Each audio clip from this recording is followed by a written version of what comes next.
స్టడీస్లో ముందు ఉండాలి అనుకుంటే కనుక ఖచ్చితంగా ఈ ఫిజికల్ ఎడ్యుకేషన్లో భాగంగా ఇది చాలా ఇంపార్టెంట్ ఉంది. కరాటే నేర్చుకోవడం ద్వారా మన ఫిజికల్ బాడీ యాక్టివ్గా ఉండడమే కాకుండా ఫిజికల్ బాడీలో వన్ ఆఫ్ ది పార్ట్ అయినటువంటి మెయిన్ ఆర్గన్ సిస్టంలో మెయిన్ ఆర్గన్ బ్రెయిన్.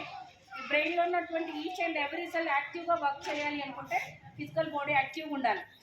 మీరు కరాటే చేయడం ద్వారా ఇందులో కొన్ని స్టెప్స్ ఉంటాయి.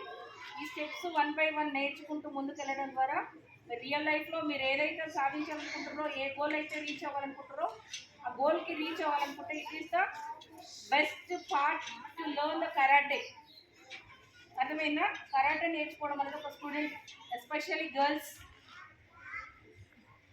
కూడా దీన్ని నేర్చుకుంటే చాలా అద్భుతంగా ఉంటుంది మీ లైఫ్.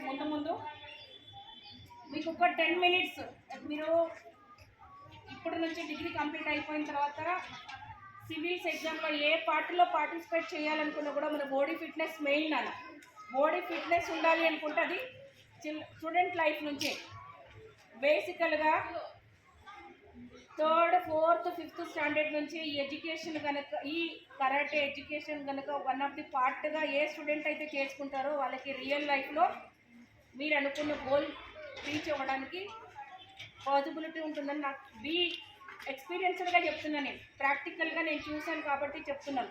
ఇప్పుడు డిగ్రీ కంప్లీట్ అయిపోయిన తర్వాత ఒక కానిస్టేబుల్గా సెలెక్ట్ అవ్వాలన్నా, ఒక ఎస్ఐగా సెలెక్ట్ అవ్వాలన్నా మీకు ఈ ఎడ్యుకేషన్ అనేది, కరాటే ఎడ్యుకేషన్ అనేది చాలా మెయిన్. కాబట్టి మీకు ఇంట్రెస్ట్ కనుక ఉన్నట్లయితే పేరెంట్స్ తోటి పర్మిషన్ తీసుకొని టోటల్గా ఒక 10 to 15 members కనుక గ్యాదర్ అయితే మన స్కూల్లోనే క్లాస్ కండక్ట్ చేయడం జరుగుతుంది. ఒకవేళ ఇన్ కేస్ మీ పేరెంట్స్ ఒప్పుకోకపోతే కనుక బిలో 10 ఉంటే కనుక మీరు మోడల్ స్కూల్ దగ్గరికి వెళ్ళిపోయి ప్రాక్టీస్ చేయాల్సి ఉంటుంది. ఫీ ఏంటనేది మీ పేరెంట్స్ పర్మిషన్ ఇస్తే మాస్టర్తో మాట్లాడి ఫీ కన్ఫర్మ్ చేస్తారు. ఓకేనా?